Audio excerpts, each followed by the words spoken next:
আপনাকে ভালোবাসি, যেখানে চেহারা আপনার আছে পেহারা। তুমি কি জানো সব মেয়েরা খালি আমার দিকে নাইল মেয়েরাই থাকে, আমি তো কাউকে পাত্তাই দিই না। আচ্ছা তুমি বলো আমি কোন দিক দিয়ে সুন্দর না? আমি যদি সুন্দর থাকতাম তাহলে আমি এত কালা না হইলাম না কেন? হ্যাঁ, সব দিকেই ঠিক আছো, কিন্তু তুমি আমার মা বাবা তোমাকে কোনদিন শিক্ষা দেয়নি ফাজিল কোথাকার। বললে তুমি আমি একটা ফাজিল না?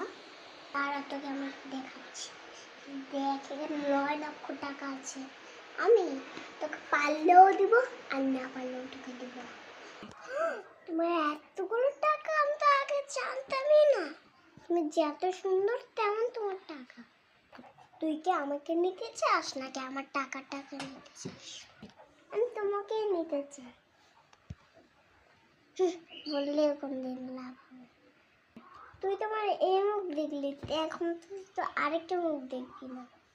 মানে আমি তো বুঝলাম না তোর লুবি হওয়া লাগে না। আমি জানি তুই আগের থেকেই লুবি, তার জন্য আমি লুবি হওয়ার না থেকে আমি চশমাটা 1000 টাকা দিয়ে কিনেছি। আমাকে মাফ করে দাও, মাফ করে দাও। তুই যদি আমার মাফ করছ আমি তোর মাফও করবো না। তুই যদি আমার পাড়ার